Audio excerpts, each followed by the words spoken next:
मासूमियत भरे पुराने दौर में अलमारियों में अखबारात भी अंग्रेजी के बिछाए जाते थे कि इनमें मुकद्दस किताबों के हवाले नहीं होते। छोटी से छोटी कोताही पर भी कोई ना कोई सुना सुनाया खौफ आड़े आ जाता था। जमीन पर नमक या मिर्चें गिर जाती थीं तो होशो हवास उड़ जाते थे कि कयामत वाले दिन आंखों से उठाना पड़ेंगी। गदागरों को पूरा मोहल्ला जानता था और घरों में उनके लिए खुसूसी तौर पर खुले पैसे रखे जाते थे। मोहल्ले का डॉक्टर एक ही सिरिंज से एक दिन में 50 मरीजों को टीके लगाता था, लेकिन मजाल है किसी को कोई इन्फेक्शन हो जाए। यरकान या शदीद सरदर्द की सूरत में मौलवी साहिब माथे पर हाथ रखकर दम कर दिया करते थे और बंदे भले चंगे हो जाते थे। घरों में खत आते थे और जो लोग पढ़ना नहीं जानते थे वो डाकिये से खत पढ़वाते थे। डाकिया तो गोया घर का एक फर्द शुमार होता था। खत लिख भी देता था, पढ़ भी देता था और खाना पानी पीकर साइकिल पर ये जा और वो जा। इम्तिहानात का नतीजा आना होता था तो नस्रुम मिनल्लाहि व फतहुन करीब पढ़कर घर से निकलते थे और खुशी खुशी पास होकर आ जाते थे। ये वो दौर था जब लोग किसी की बात समझकर ओके नहीं ठीक है कहा करते थे। मौत वाले घर में सब महल्लेदार सच्चे दिल से रोते थे और खुशी वाले घर में हकीकी कहकहे लगाते थे। हर हमसाया अपने घर से सालन की प्लेट साथ वालों को भेजता था और उधर से भी प्लेट खाली नहीं आती थी।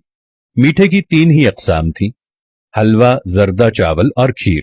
आइसक्रीम दुकानों से नहीं, लकड़ी की बनी रेड़ी से मिलती थी जो म्यूजिक नहीं बजाती थी।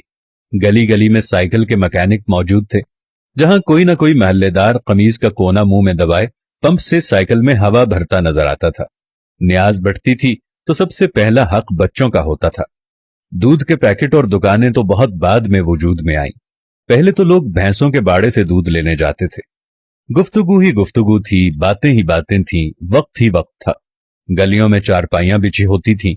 महल्ले के बाबे हुक्का पी रहे होते थे और पुराने बुजुर्गों के वाकयात बयान कर रहे होते थे। जिन घरों में टीवी आ चुका था उन्होंने अपने दरवाजे महल्ले के बच्चों के लिए हमेशा खुले रखे।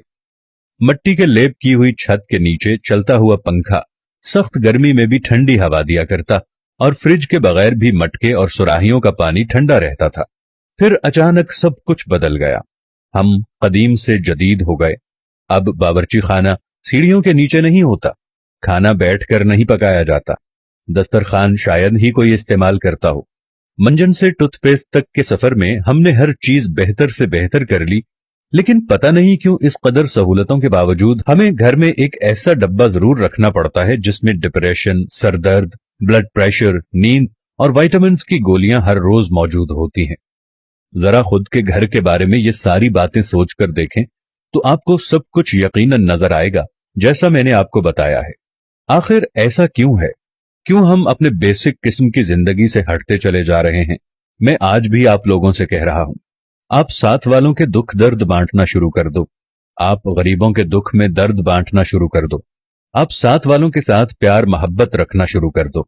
थोड़ी सी माजी की जिंदगी को दोबारा अपनाना शुरू कर दो। मट्टी के बर्तन में खाना खाना शुरू कर दो। दुनिया जहां की नेमतों से दूर हट जाओ। ओवन और फ्रिज को इस्तेमाल करना छोड़ दो। प्रेशर कुकर को इस्तेमाल करना छोड़ दो। अपनी जिंदगी को सादगी की तरफ ले जाओ तो आपके घरों में रखा हुआ ये दवाइयों का डब्बा भी पहले की तरह यहां से गायब हो जाएगा। खुदावंद से दुआ है कि देखने वालों को सेहत कामिला और आजिला अता फरमाए। आमीन सुम्मा आमीन या रब्बल आलमीन।